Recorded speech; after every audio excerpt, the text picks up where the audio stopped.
Hello students, स्वागत है आप लोगों का read and enjoy class 9 and 10 के इस यूट्यूब चैनल पर। आज हम लोग पढ़ने वाले हैं क्लास 10 फिजिक्स का एक मोस्ट इम्पॉर्टेंट डेरिवेशन, जिसे हम लोग कहते हैं मैग्निफिकेशन ऑफ स्फेरिकल मिरर। इस डेरिवेशन को हम पहले पढ़े, इससे पहले यह जान ले कि मैग्निफिकेशन क्या होता है। जैसा कि हम लोग जानते हैं कि गोलीय दर्पण में भिन्न भिन्न दूरी पर वस्तु को रखने पर उसका इमेज अलग अलग आकार का बनता है। इसी आधार पर एक क्वांटिटी डिफाइन किया गया जिसे हम लोग मैग्निफिकेशन कहते हैं, और मैग्निफिकेशन को डिफाइन किया गया कि गोलीय दर्पण में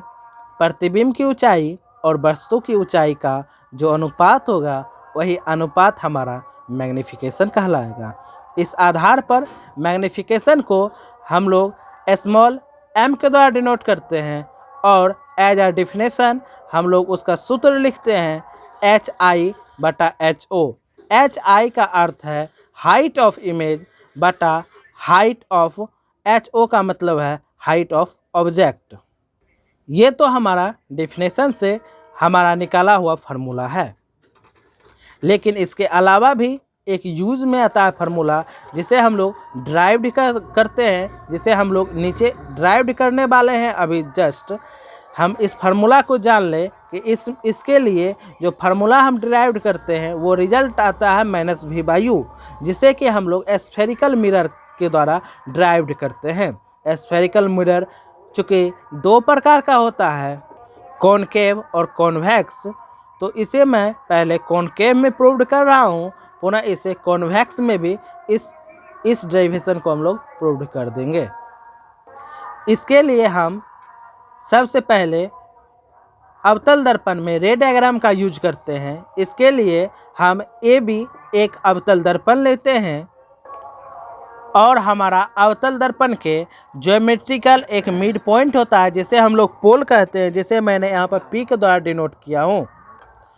पोल और सेंटर ऑफ कर्वेचर, ये सेंटर ऑफ कर्वेचर जो होता है, यह गोलीय दर्पण जो यह अवतल दर्पण है, जिस गोला का पार्ट होता है उस गोलीय पार्ट का, यानी जिस खोखले गोले से यह बना होता है, उसके केंद्र को हम लोग वक्रता केंद्र या सेंटर ऑफ कर्वेचर कहते हैं। तो पोल और सेंटर ऑफ कर्वेचर से द्वारा खींची गई एक काल्पनिक और सरल रेखा को हम लोग प्रिंसिपल एक्सिस कहते हैं, जिस एक्सिस को मैंने यहाँ पर बनाया हूँ। इसमें हम लोग अवतल दर्पण में जो हम लोग रे डायग्राम पढ़ते हैं उसी का यूज करके इस फार्मूला को हम लोग प्रूव्ड करने वाले हैं। इसके लिए मैंने एक OQ एक ऑब्जेक्ट लिया, जिसे कि हम लोग प्रिंसिपल एक्सिस पर लंबवत और सेंटर ऑफ कर्वेचर C के बाहर रखा,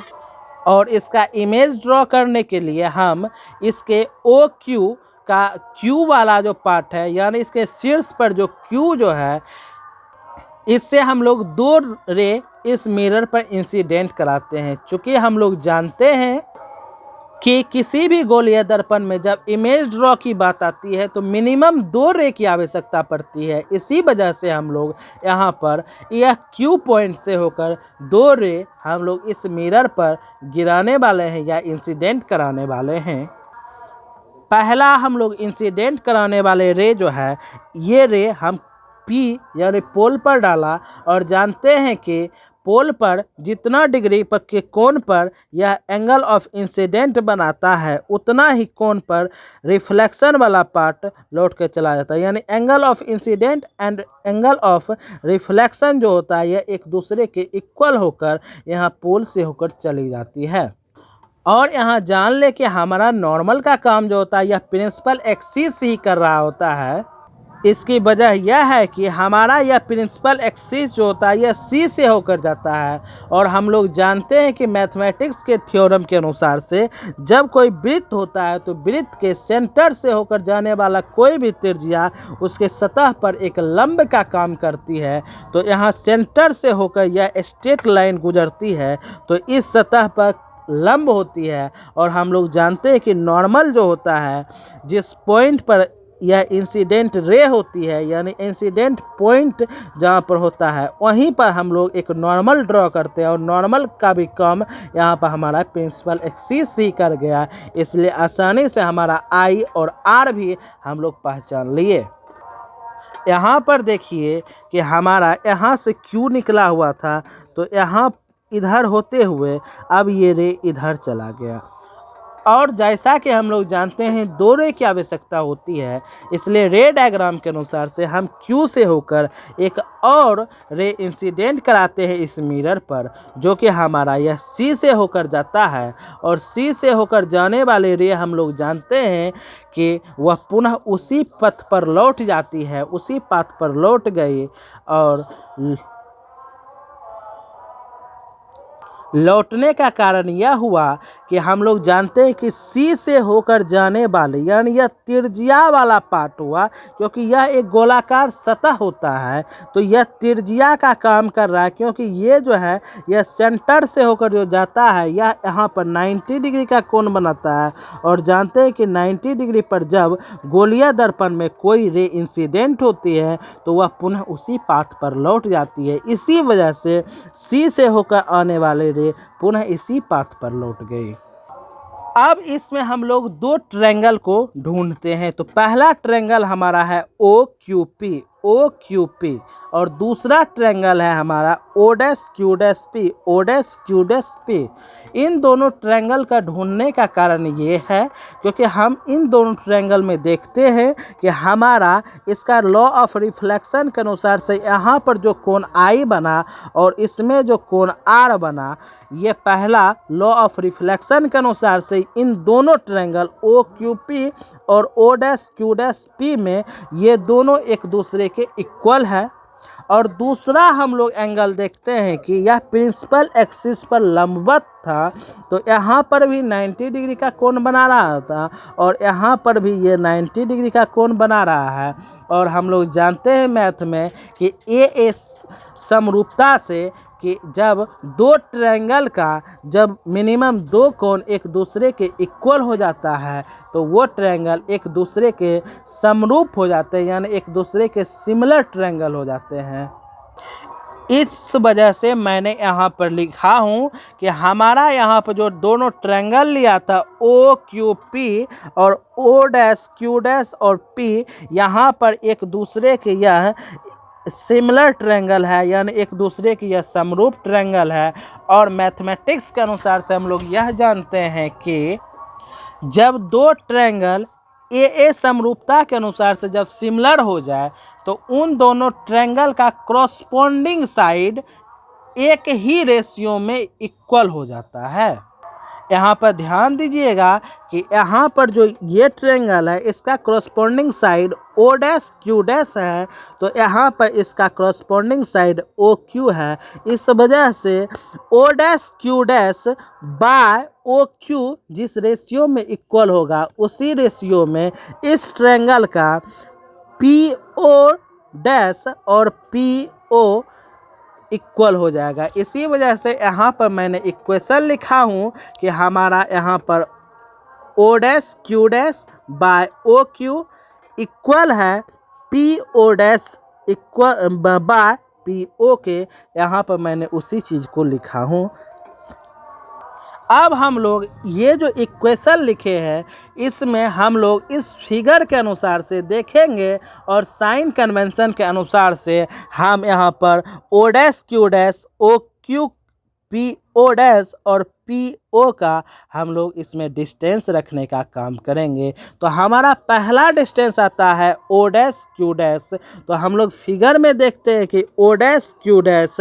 यहाँ पर हाइट ऑफ इमेज है, और हाइट ऑफ इमेज जो है यह प्रिंसिपल एक्सिस से नीचे की ओर है, और जानते हैं कि पोल के नीचे मापी गई सारा का सारा डिस्टेंस हमारा निगेटिव होता है। इसी वजह से यहाँ पर हमारा इसे हम लोग लिखे हैं कि हाइट ऑफ इमेज के द्वारा डिनोट किए हैं, लेकिन साइन हम माइनस दिए हैं, और यहाँ पर हम पहले से ही लिख चुके हैं कि हाइट ऑफ इमेज जो है ओ डैश क्यू डैश यह माइनस एच आई हो है। इसी को मैंने यहाँ पर भी डिनोट किया हूँ।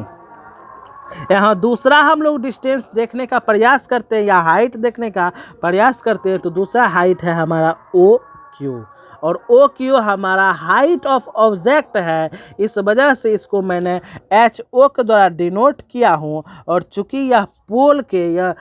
के ऊपर साइड है, और जानते हैं कि न्यू साइन कन्वेंशन में पोल के ऊपर मापा गया डिस्टेंस हमारा पॉजिटिव होता है, और पोल के दाईं ओर मापा गया डिस्टेंस भी पॉजिटिव होता है, और पोल के नीचे मापा गया डिस्टेंस निगेटिव, और पोल के बाईं ओर मापा गया डिस्टेंस भी निगेटिव होता है। लेकिन यहाँ पर ओ क्यू हमारा पोल के ऊपर के डायरेक्शन में है, इस वजह से हमारा यहाँ पर प्लस एच ओ है, और एच ओ का मतलब हुआ हाइट ऑफ ऑब्जेक्ट। आगे हम लोग देखते हैं कि हमारा इस इक्वेशन में है पी ओ डैश। यहाँ पर देखिए तो हमारा पी ओ डैश यहाँ पर इमेज बन रहा है, इसलिए यह डिस्टेंस ऑफ इमेज है, और इमेज के डिस्टेंस को हम लोग भी के द्वारा डिनोट करते हैं, लेकिन यह पोल के बाईं ओर है, इसलिए हम लोग इसे माइनस भी लिखेंगे। और यहाँ लिखे भी हैं हम लोग distance of image P O dash equal to minus, यहाँ पर देखिए मैंने यहाँ पर माइनस भी लिखा हूँ, और इसी माइनस भी को यहाँ पर मैंने पुट भी किया हूँ कि पी ओ डैश का वैल्यू माइनस भी होगा। और लास्ट डिस्टेंस हमारा आता है यहाँ पर, वो है हमारा पी ओ। यहाँ पर देखिए कि हमारा है पी ओ, और जानते हैं कि पोल के यह बाईं ओर है, और चूंकि यहाँ से यहाँ यह हमारा डिस्टेंस ऑफ ऑब्जेक्ट है, इस वजह से ये जो हमारा हो गया यह u हुआ, और u विद साइन कहेंगे तो यह माइनस u हुआ। इस वजह से यहाँ मैंने इस u को माइनस u लिखा हूँ, और मैथमेटिक्स के अनुसार से यहाँ भी माइनस और यहाँ भी माइनस, ये एक दूसरे को कैंसिल कर दिया, बचा यहाँ पर माइनस एच आई बटा प्लस एच ओ। तो इसे मैं यहाँ पर ठीक से लिख सकता हूँ कि माइनस एच आई बटा एच ओ इक्वल टू, यहाँ तो ये माइनस माइनस कैंसिल हो गया, इसे मैं लिखूँगा भी बटा यू, और चूँकि इधर माइनस है तो यही माइनस इधर आ जाएगा, तो लास्ट रिजल्ट हमारा हो जाएगा एच आई बटा h o equal to minus इधर चला आएगा तो आ जाएगा माइनस भी बटा यू, और इसी को मैंने लास्ट रिजल्ट के तौर पर लिखा हूँ m इक्वल टू, चूँकि ये जो हुआ था हमारा एच आई बटा एच ओ निकला था, और एच आई बटा एच ओ को हम लोग यहाँ पर मैग्नीफिकेशन बोलते हैं, और मैग्नीफिकेशन को स्मॉल m के द्वारा डिनोट करते हैं। इस वजह से एच आई बटा एच ओ का रिजल्ट आया माइनस भी बटा यू, तो माइनस भी बटा यू, और उससे भी पहले मैंने यहाँ पर स्मॉल m लिखा, इसलिए क्योंकि हमारा ये मैग्नीफिकेशन है। लास्ट रिजल्ट यही आना था, क्योंकि हमें यहाँ पर ड्राइव करना था कि मैग्नीफिकेशन जो होता है वो हमारा यही फार्मूला आता है मैग्नीफिकेशन का, तो यही हमें ड्राइव्ड हो गए।